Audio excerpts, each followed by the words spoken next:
Welcome to a distant future full of possibilities, where the enigmatic Florvins are humanity's alien best friends, and their gift of the quantum space drive allows starships to slip through the veiled dimension they call the strange, as they visit distant planets and stars. Come along with the astral navigators and their Florvin counterparts as they explore the galaxy and build friendships that will change the course of history. The strange is calling you.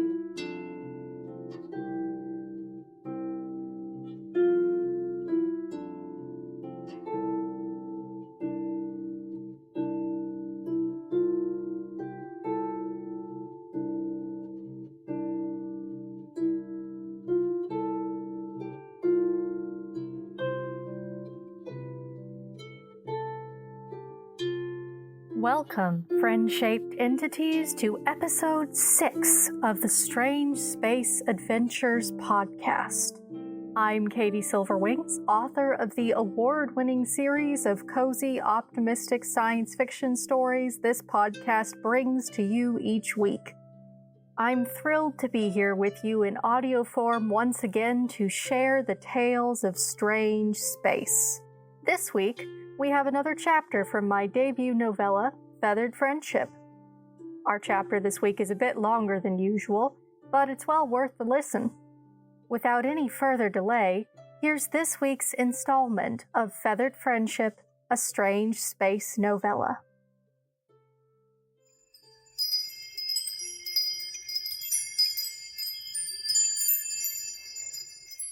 Chapter 13. For the first time, Bernadette finds herself in the space that Mother's flock occupies aboard Venture.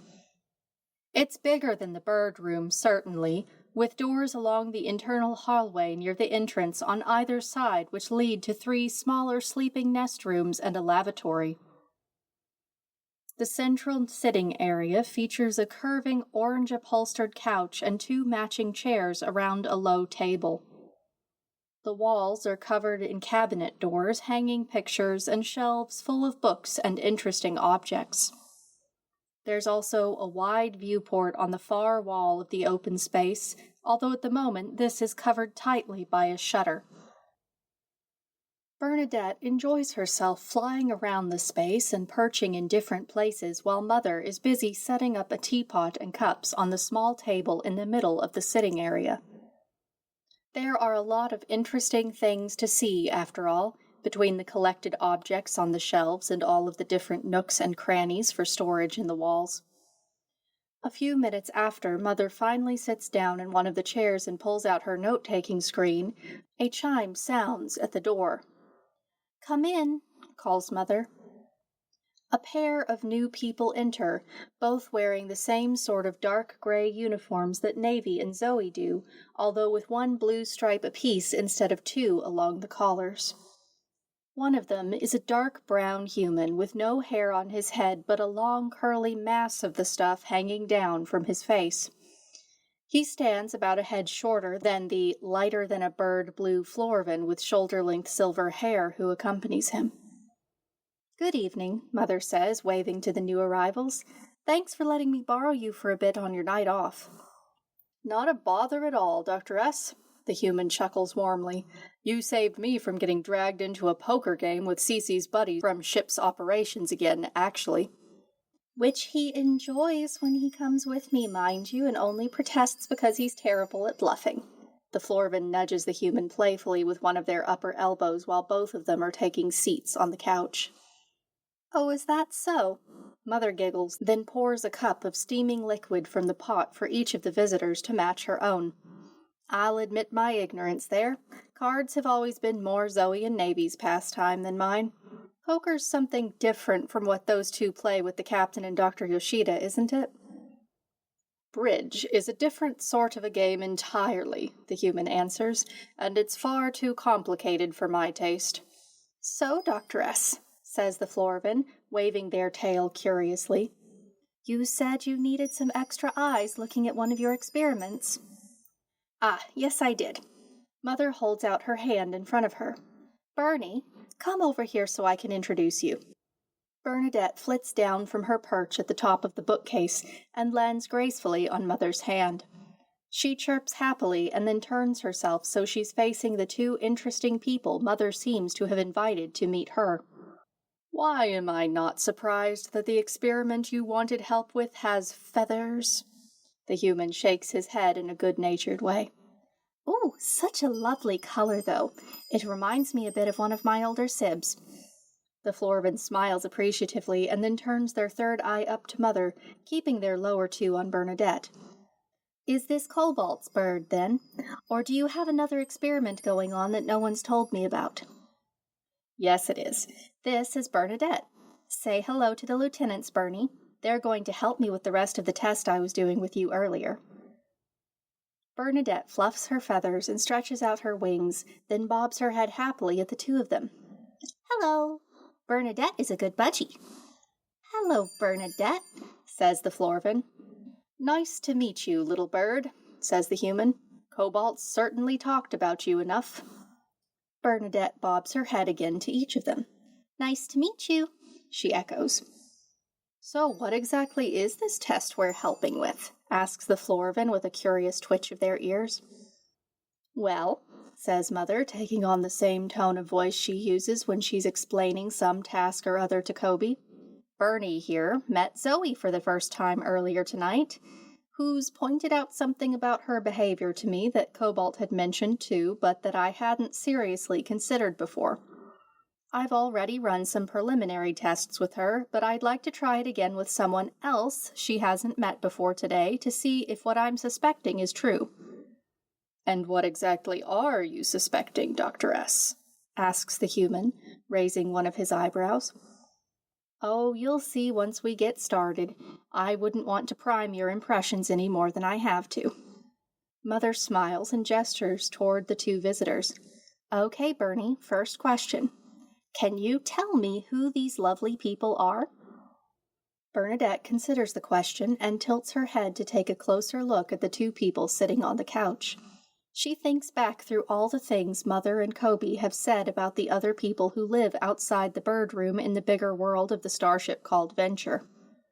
After a few moments, she's pieced together the information she needs and found the right phrases in her vocabulary of imitated words to make answers. Lieutenant Ciel is a good Florvin. Bernadette happily bobs her head as she makes her declaration. Ciel is quantum space drive engineer. Ciel is star doctor. She stretches one of her wings in the direction of the other person on the couch. Lieutenant Freeberg is a good human. Freeberg is astronavigator. The two young officers look between Bernadette and Mother with matching stunned expressions. If you brought us here to impress us with the phrases you're teaching your birds now, Dr. S, says Ciel after a moment, recovering their composure with a bit of a laugh, then consider me suitably impressed. But was causing me an astrophysicist really too much of a stretch for her to learn? Bernadette tilts her head to one side and considers this, then turns back to Mother and flaps her wings to draw attention to the correction she apparently needs to make. Ciel is impressed astrophysicist. Very good, Bernie, says Mother. Do you know what that means? Star doctor, Bernadette replies, quite pleased with herself.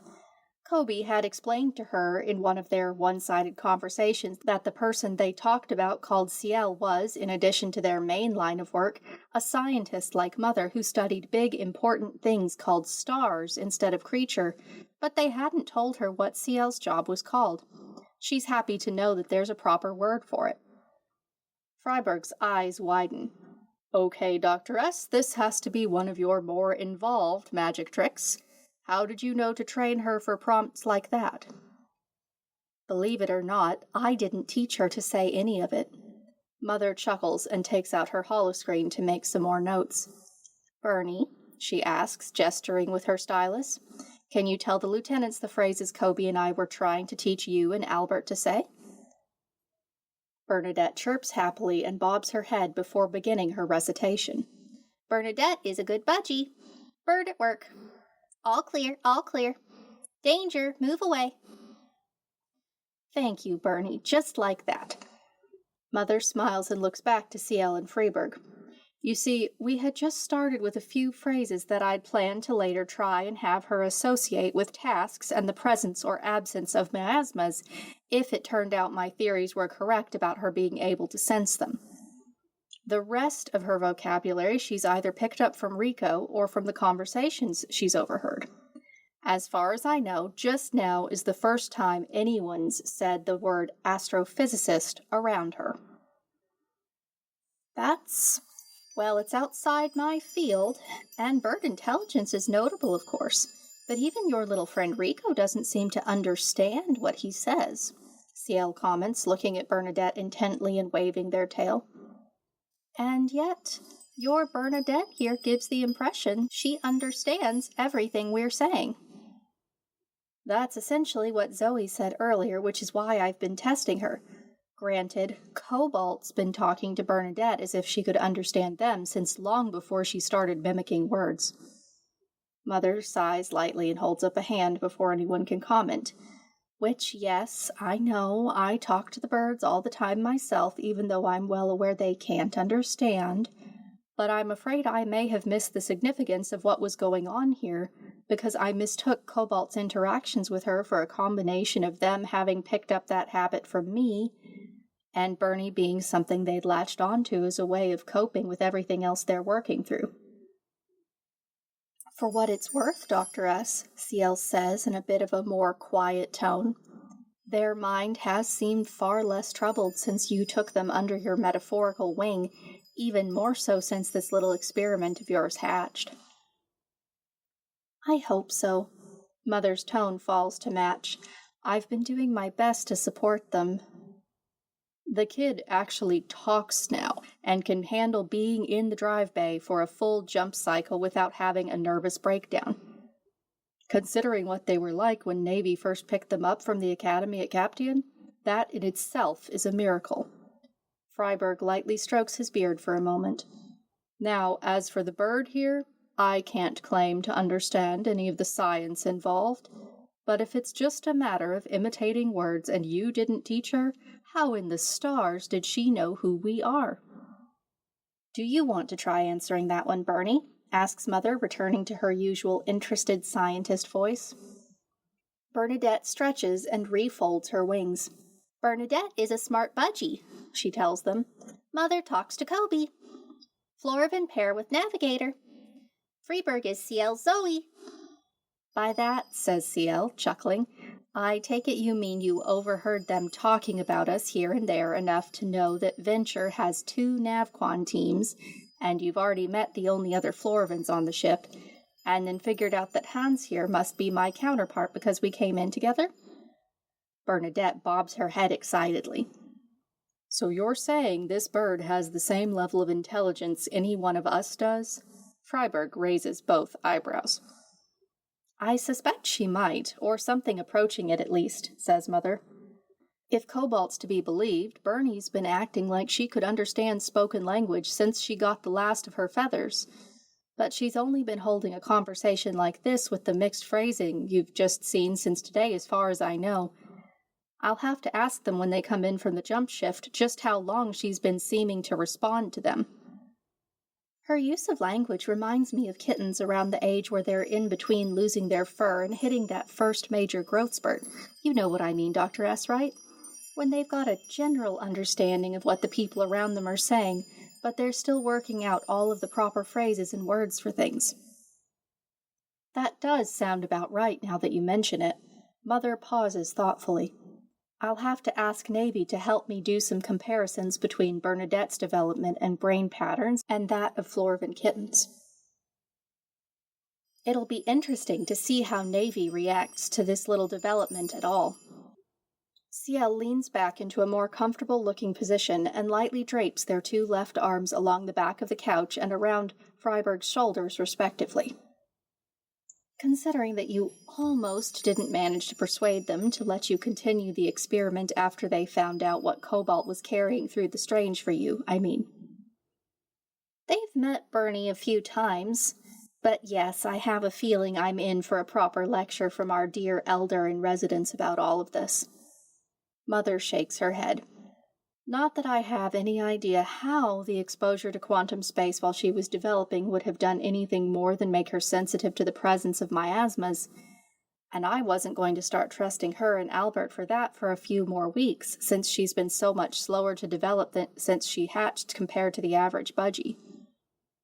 And because I have to help Cobalt run those tests for you since Zoe put their foot down about you being allowed to work with bottled miasma again. I remember. CL nods.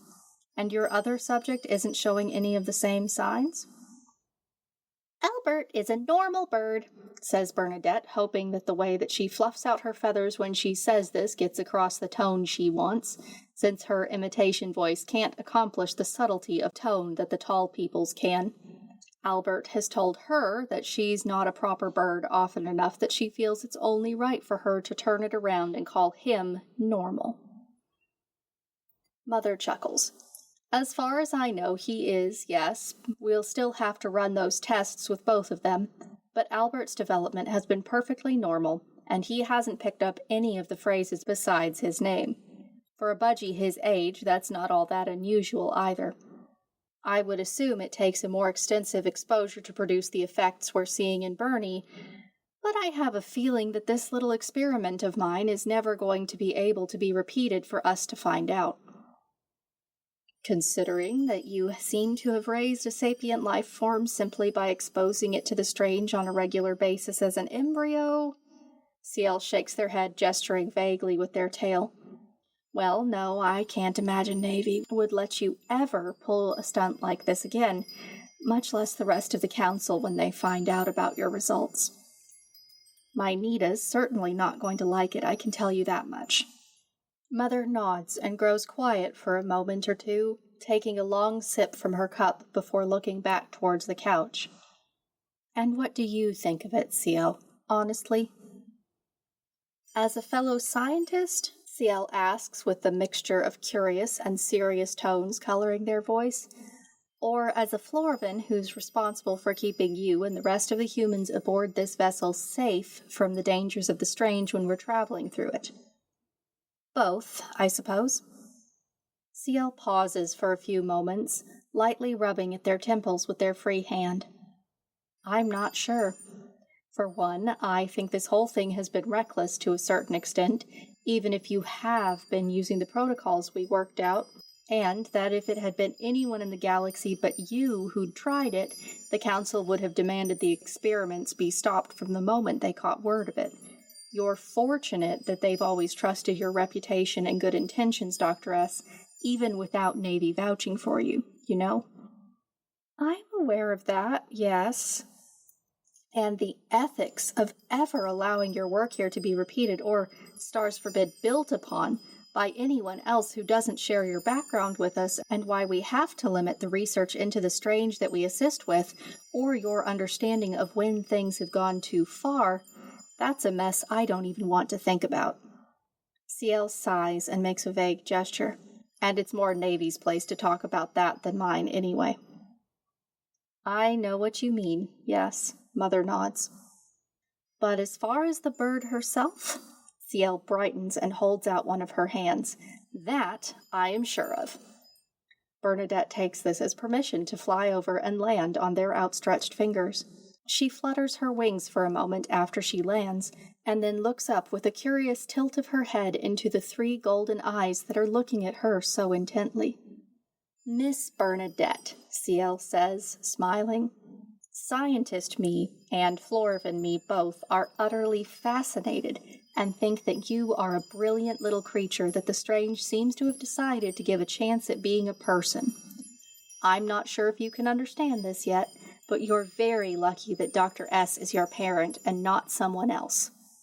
Mother is a good human, Bernadette chirps, although this whole conversation her new friend has been having with Mother is indeed well beyond her understanding.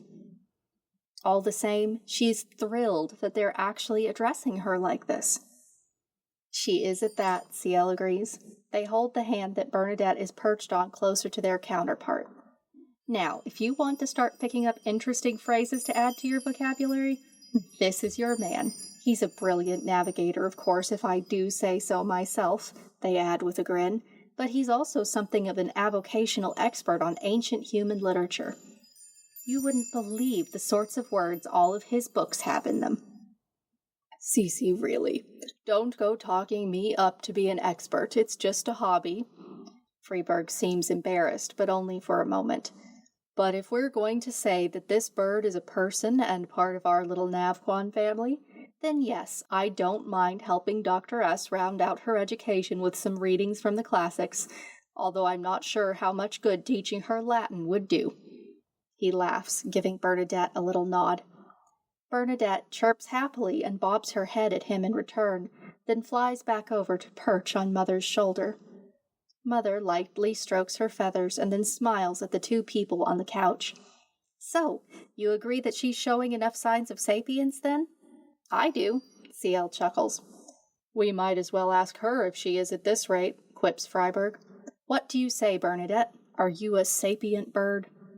Bernadette considers the question, then tilts her head to one side and nudges Mother's cheek. What's this? She asks, uncertain of the word from what little context she's heard it in. If you're asking for a simple definition, says Mother, let's go with sentient life form who is self-aware and can think and reason. A person instead of just a particularly clever animal. Bernadette is a sapient bird, she replies, proudly fluffing out her feathers and flapping her wings for emphasis. Yes, Mother says, laughing brightly, I do believe you are.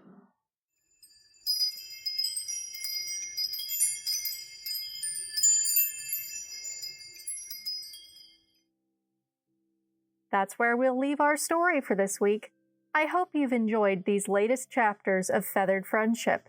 Next week, we'll see what Bernadette's life is like now that her family is recognizing her for the sapient bird she is. If you've enjoyed the show, please leave a comment or review on your podcast source of choice. Reviews and recommendations are the best way to help grow the show so I can continue bringing you more and better stories each week. Be sure to subscribe, too, so you don't miss the next episode. If you'd like to support this podcast and all of my other ongoing projects in the Strange Space universe, you can join the Strange Space Fan Club. It's free to join and gets you access to perks like the Strange Space Encyclopedia, chapter transcripts, and the official fan club newsletter. At higher tiers, you can also access the full archive of Strange Space stories on my website, receive exclusive fan club merch, and more. You'll find the link to join in the show notes. Thank you so much to all of my existing fan club members, especially Astral Navigator tier member Sharon T. Hinton and long-running space adventurer Tabitha. I am deeply grateful to all of my fan club members for making this podcast possible. Thanks again for joining me today on the Strange Space Adventures podcast. I hope your week ahead is filled with opportunities and joy. This is Katie Silverwings, wishing you the best the galaxy has to offer. Stay shiny!